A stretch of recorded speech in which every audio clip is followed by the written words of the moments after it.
স্বামী প্রভুপাদ যখন ভারতীয় উপমহাদেশ থেকে বিতাড়িত হয়েছিলেন তখন তার সঙ্গে ছিল ইহুদিবাদী বিভিন্ন এজেন্টরা, তার সঙ্গে ছিল ইহুদির এজেন্টগুলা।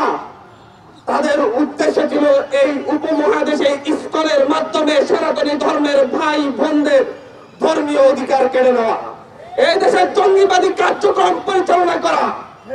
আপনারা যদি ইতিহাস লক্ষ্য করেন, রাজধানীর স্বামীবাগের সনাতনী ভাইদের মন্দির এই ইসকনের উগ্রবাদীরা দখল করে নিয়েছে। এই ইসকনের উগ্রবাদীরা সিলেটে 2019 সালে রথ যাত্রায় হামলা করেছিল। এই উগ্রবাদীরা কুড়িগ্রামে একটি গ্রাম থেকে আমাদের সনাতনী ভাই বোনদেরকে তাড়িয়ে দিয়ে ইসকনরা দখল করে নিয়েছিল। সিল্কোর সিল্ক অ্যান্ড শাইন, যাতে আছে আর্গান অয়েল ও ওট প্রোটিনের গুডনেস, যা আপনার চুলকে রাখে হেলদি অ্যান্ড শাইনিং। ইসকন মানে সনাতনী নয়। আমার সামনে এখানে মিডিয়ার ছোট মিডিয়া আছেন, আপনাদেরকে গত কয়েকদিন যাবত লক্ষ্য করেছি চিন্ময় দাসের প্রতিটি প্রোগ্রামকে আপনারা সনাতনীদের প্রোগ্রাম হিসেবে উপস্থাপন করছেন। আপনারা কি করে এটা পারেন? আপনারা কি ইসকনের লক্ষ্য উদ্দেশ্য দেখেন না? আপনারা কি মনে করেন চিন্ময় দাস মানে সকল সনাতনী? আপনারা কি মনে করেন ইসকন মানে সনাতনী?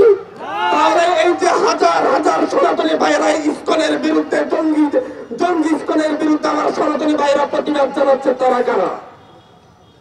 ইসকন মানে সনাতনী নয়, ইসকন মানে জঙ্গি সংগঠন।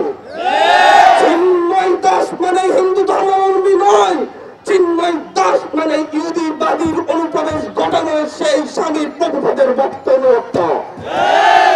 আপনারা ইন্ডিয়াতে দেখেন, ইন্ডিয়ার অধিকাংশ হিন্দু ভাইয়েরা বোনেরা এই ইসকনের বিরুদ্ধে রাজপথে নেমেছে।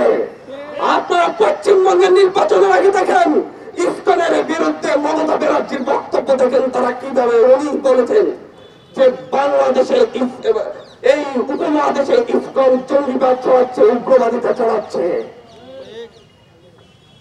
এই দেশে লাখো সনাতনী ভাই বোনদের বসবাস, তারা সকলেই চিন্ময়কে প্রভু মানে না, তারা সকলেই চিন্ময়কে তাদের ধর্মগুরু মানে না।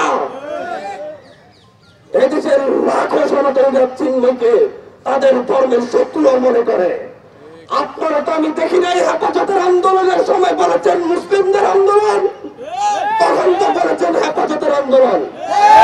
আমি তো দেখি নাই আল্লামা সাঈদীকে অ্যারেস্ট করার পরে আপনারা বলেছেন যে মুসলিম নেতাকে অ্যারেস্ট করা হয়েছে, আল্লামা সাঈদী ছিল। তাহলে এখন কেন চিন্ময় দাসের ক্ষেত্রে সনাতনী নেতাকে অ্যারেস্ট করা হয়েছে বলে প্রচার করবে?